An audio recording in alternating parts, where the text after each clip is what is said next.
Hello बच्चों, welcome to all of you. आज हम लोग अध्ययन करेंगे केमिस्ट्री के चैप्टर सॉल्यूशन से क्लास 12 में। तो आज हम लोग देखेंगे इस चैप्टर में हेनरी का नियम, हेनरी लॉ क्या होता है। जैसे हम लोगों ने पिछले क्लास में देखा है कि गैसों की जो है, गैसों में विलेयता, गैस से मिलकर सॉल्यूशन बना रहे थे और गैस जो है कभी द्रव में घोला जा रहा था, कभी लिक्विड में, कभी सॉलिड में। इसी प्रकार से सॉलिड भी जो है कभी लिक्विड में घोला गया, कभी गैस में। इस तरह से तमाम प्रकार से विलयन बने। लेकिन हम लोग देखना चाहते हैं आज हेनरी लॉ। हेनरी लॉ क्या है? वैज्ञानिक हेनरी ने एक ऐसा नियम बनाया था जिसमें जो है कि गैस किसी लिक्विड में कितना घुलती है या कितना उसे घोला जा सकता है, यानी इसे हम कहते हैं कि गैस की द्रव में विलेयता। इसके बारे में एक रूल प्रस्तुत किया जिसे हेनरी रूल से जाना जाता है। यह रूल क्या है? जैसा कि बोर्ड पे लिखा गया है, हेनरी रूल, हेनरी का नियम। तो हेनरी के नियम के बारे में हम लोग आज चर्चा करते हैं। हेनरी नियम किसे कहते हैं? स्थिर ताप पर किसी गैस की द्रव में विलेयता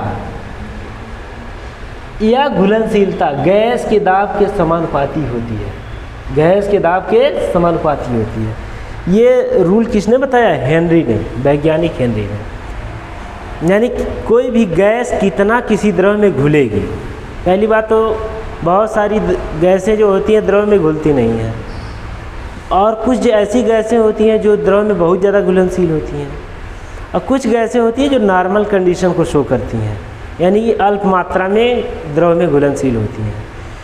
तो वैज्ञानिक हेनरी ने भी कुछ गैसों को लिया जो बहुत ज़्यादा घुलनशील नहीं है और न एकदम अघुलनशील है, मतलब नॉर्मल कंडीशन वाली स्थिति पे उसने रूल लिया, यानी हेनरी लॉ को हम लोग पढ़ते हैं। तो स्थिर ताप पर किसी गैस की द्रव में विलेयता, मतलब ताप स्थिर होनी चाहिए और कोई भी गैस है तो वो कितना द्रव में विलेय हो सकता है उसके बारे में देखना है। तो जैसे एक कंटेनर बनाया गया है, उसमें एक पिस्टन लगाया गया है और ये उसमें दाब P है और यहाँ गैस भरा हुआ है, यहाँ द्रव है। तो जितना ही दाब इसका बढ़ाएंगे उतना ही गैस पर दाब बढ़ेगा, और गैस पर दाब बढ़ेगा तो गैस द्रव में विलीन होगा, यानी गैस नीचे द्रव में आएगा तो उसकी विलेयता बढ़ती जाएगी। और द्रव में विलेयता बढ़ेगी तो इसका मतलब इसका जो द्रव्यमान तो कुछ होगा, इसका मास होगा, कुछ मात्रा होगी, वो मात्रा इसमें विलीन होती जाएगी। इसी चीज़ को हमें एक लॉ के हिसाब से जानना है जिसे हेनरी लॉ कहते हैं। तो यह है स्थिर ताप पर किसी गैस की द्रव में विलेयता, गैस की द्रव में विलेयता या घुलनशीलता गैस के दाब के समानुपाती, इस दाब के समानुपाती होती है। अर्थात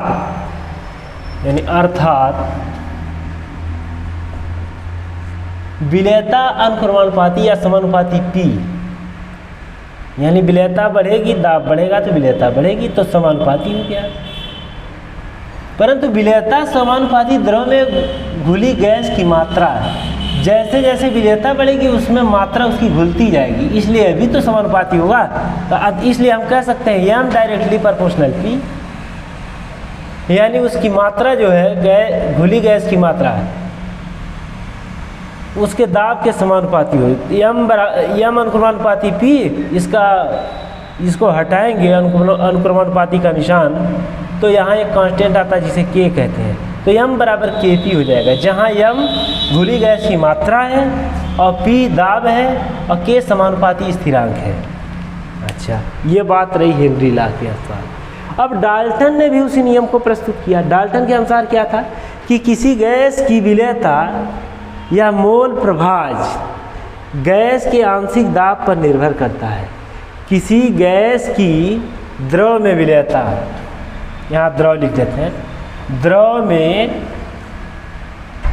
किसी गैस की द्रव में विलेयता या मोल प्रभाज गैस के आंशिक दाब पर निर्भर करता है।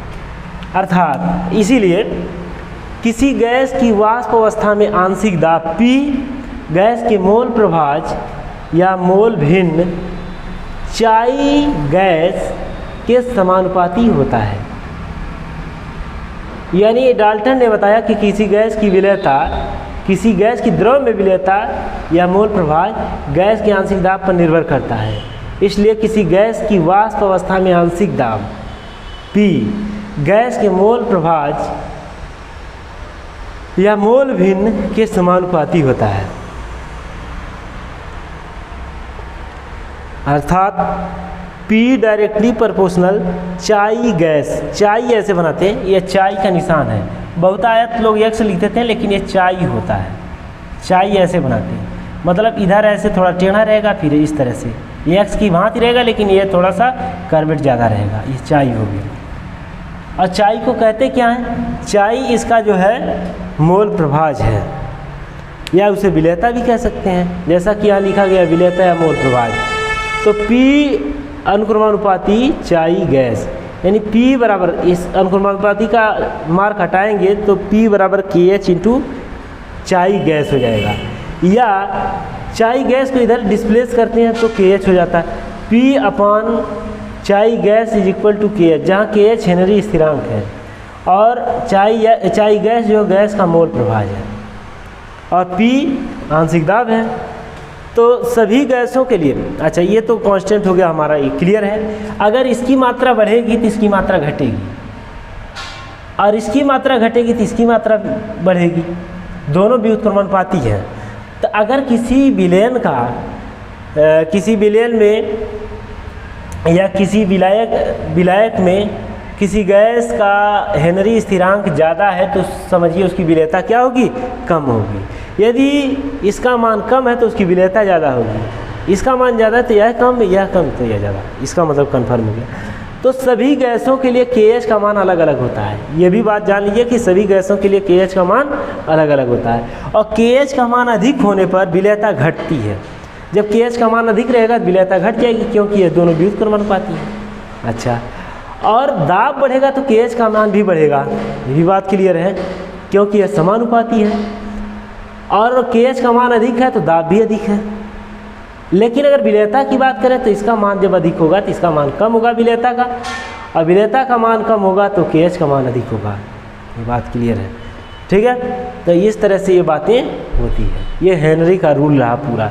ये हेनरी का रूल गैस का द्रव में विलेयता पर ही आधारित होता है। जैसे मान लीजिए कोल्ड ड्रिंक्स है, कोल्ड ड्रिंक्स में गैस भरी रहती है लेकिन पता नहीं चलता है, वो लिक्विड जो होता है एक तरह से सोडा वाटर का कंडीशन बनता है, उसमें लिक्विड में CO2 गैस दबा करके भरी रहती है, उसमें प्रेशर ज़्यादा रहता है। तो प्रेशर ज़्यादा रहता है तो इसलिए वो घुल जाती है, पूरी CO2 उसमें घुल जाती है। किसी भी कोल्ड ड्रिंक्स में CO2 की मात्रा ज़रूर रहती है, और इसीलिए जितना ही CO2 ज़्यादा रहती है वो उतना ही हमें स्वाद में बहुत अच्छा लगता है। ये हेनरी का रूल रहा। हेनरी रूल के बारे में हम लोगों ने जानकारी हासिल किया। अच्छा, ये मोल प्रभाज है, इसको तो हम और भी तरीके से लिख सकते हैं। मोल प्रभाज, यहाँ मोल प्रभाज जिसका दिया रहेगा उसका लिख देंगे।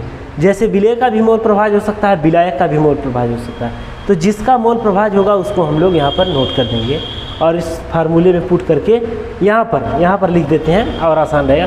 P बराबर KH, इसका मान तो दिया रहेगा सवाल हल करते समय। यह मोल प्रभाज है, विलेय का मोल प्रभाज है, विलायक का मोल प्रभाज है, जिसका होगा उसका यहाँ पर रखेंगे। ठीक है, थैंक यू बच्चों। और अगला बात देखते हैं, इसके अनुप्रयोग क्या है। हेनरी के नियम के अनुप्रयोग, इसके बारे में हम लोग चर्चा करते हैं। हेनरी के नियम के क्या क्या अनुप्रयोग है इसको देखते हैं। अच्छा, हेनरी के नियम के अनुप्रयोग, इसको मिटाते हैं।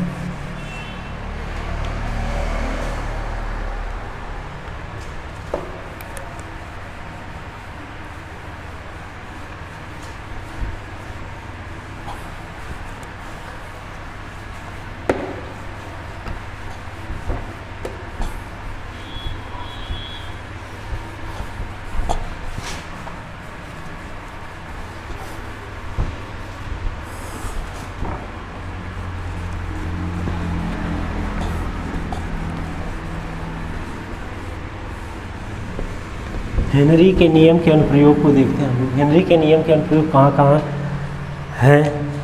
तो यदि कुछ पर्वतारोहियों के लिए हेनरी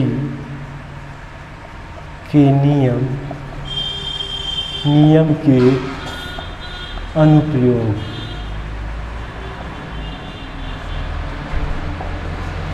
पर्वतारोहियों के लिए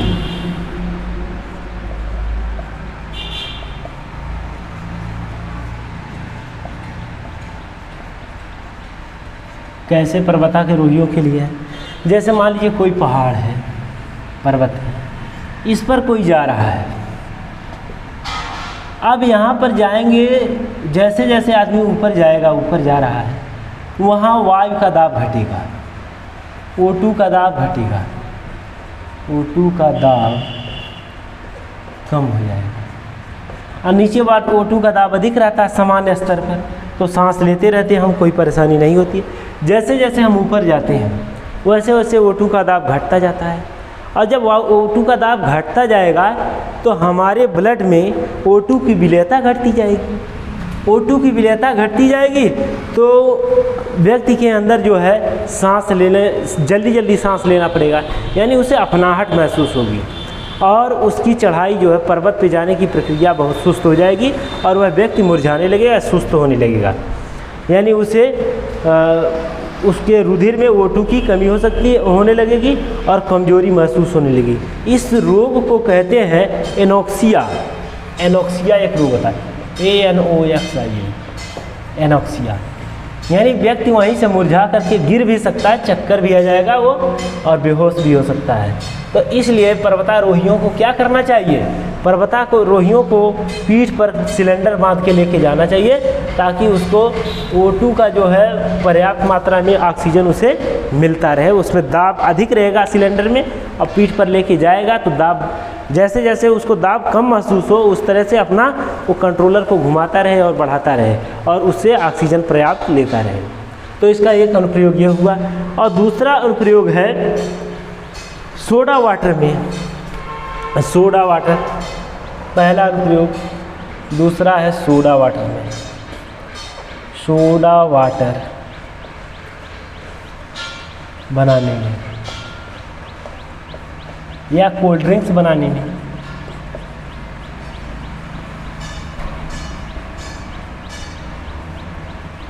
कोल्ड ड्रिंक्स बनाने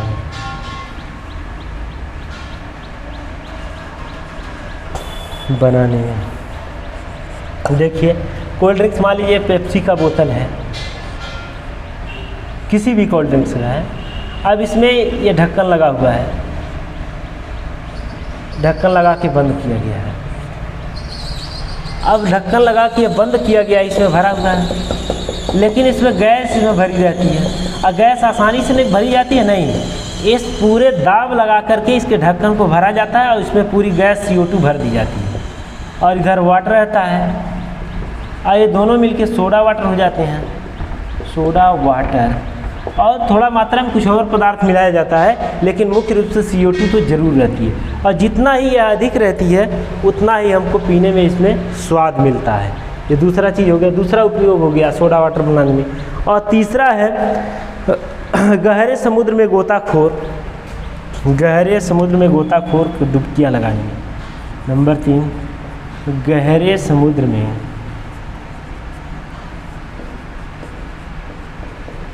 गोताखोरी करने में। गोताखोरी करने में, जब गोताखोर समुद्र में जाता है तो वह निचली सतह पर जाता है तो वहाँ दाब बहुत अधिक हो जाता है। जैसे मान लीजिए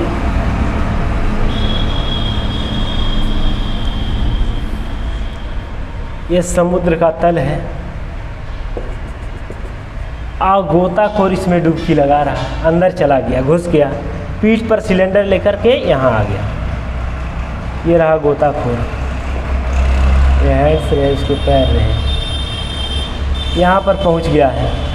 अब यहाँ पर जब पहुँच जाएगा तो दाब इसका भी, वायुमंडल का भी दाब, जल का भी दाब, बहुत ज़्यादा दाब रहेगा। तो पीठ पर सिलेंडर लेके बांध के आया है, पीठ पर सिलेंडर बंधा रहता है, ये सिलेंडर से ऑक्सीजन लेता रहता है। अब इस सिलेंडर में भरा होता है क्या, N2+ O2 भरा होता है। ये खूब सांस ले रहा है, आराम से सांस ले रहा है। जैसे नीचे पहुंचा है ये, इसके दाब बढ़ गए तो सांस खूब आराम से ले रहा है, खूब अच्छे से जा रहा है, ब्लड में डिजॉल्व हो रहा है। लेकिन एक बात है, जब सांस ले रहा है, जब इसको ऊपर आना होगा तब क्या कंडीशन होगा? ऊपर जैसे जैसे आएगा तो दाब घटता जाएगा और गैसों की जो है ऑक्सीजन की विलेयता ब्लड में घटती जाएगी। और जैसे ऊपर तली पर आएगा, यहाँ इस जगह आ गया, वैसे ही इसका सारा ऑक्सीजन जो ब्लड में घुला है वो बाहर निकलने लगेगा। ऑक्सीजन को ब्लड को छोड़ करके ये बाहर निकलने लगेगा और जगह जगह इकट्ठा होकर के जमा होने लगेगा ऑक्सीजन, जिसे बात बोलते हैं, बात बना रहा है, यानी बेंट्स बना रहा है, बेंट BENT। तो बेंट्स बनने लगता है, गांठें जगह जगह फूल जाते हैं और उसको बहुत प्रॉब्लम होती, दर्द होता है। नसों में जब हो जाएगा बेंट्स, गांठ बन जाएगी गैस की, तो उसको भयंकर पीड़ा होती है और उस पीड़ा में वह कराहने चिल्लाने लगता है। तो इससे बचाव के लिए एक काम किया जाता है, इस सिलेंडर में और एक पदार्थ भर दिया जाता है जिसका नाम है हीलियम। जब हीलियम भर दिया जाता है, हीलियम अक्रिय गैस होती है, अब वो पीठ पे बांध कर लेके जाता है अंदर, तो गैस की मात्रा जो है बहुत, ऑक्सीजन की मात्रा बहुत कम घुलती है, घुलने नहीं देता है। यानी अब 3 पदार्थ हो गए, तो तीनों में ये तो निष्क्रिय, बिल्कुल निष्क्रिय है, ये भी नहीं ऑक्सीजन से क्रिया करेगा, यही क्रिया करता है। तो इसकी जगह ये सब ले लेते हैं तो बहुत कम क्रिया कर पाता है। तो मान लीजिए नीचे गया, आराम रहा, और ऊपर आया तब भी आराम रहा, क्योंकि नीचे जाने पर ज़्यादा नहीं घुल पाई है ऑक्सीजन, और ऊपर आया है तो ऊपर आया तो ऑक्सीजन घुली नहीं है ब्लड में, तो ऊपर आने में भी उससे आसानी होगी, क्योंकि अब गांठ नहीं बनेगी। अब ऑक्सीजन घुला रहता है ज़्यादा, तब तो छोड़ करके ब्लड को ऊपर आ जाता है, बाहर आने की कोशिश करता है, जो गांठों में जगह जगह नसों में गांठ बना लेता है, गैस के बुलबुले बना लेते हैं, उसलिए दर्द होता है। लेकिन जब ये घुला नहीं रहेगा, यानी हीलियम उससे घुलने नहीं देगी, तब वह जगह जगह बुलबुले नहीं बना पाएगा। इस प्रकार से उसे आसानी होगी ऊपर आने में। ठीक है, ये 3 अनुप्रयोग हो गए हेनरी लॉ के। अच्छा ठीक है, इसके अब ये तो हेनरी लॉ आज कंप्लीट हुआ, थोड़ा जल्दी में हम भी बनाए, लेकिन बाकी तो और पीछे वीडियो बनी है, और ये 6वें नंबर की वीडियो पार्ट 6 हमने बनाया। अब इसके बाद अगला पार्ट हम अगले दिन बनाते हैं। ये बात आज के लिए इतना ही, और अगले टर्न पे हम फिर अगली वीडियो बना के आपके सामने पेश करेंगे। बच्चों, इस वीडियो को लाइक एंड सब्सक्राइब करिए तथा शेयर भी कर दीजिए। थैंक यू बच्चों।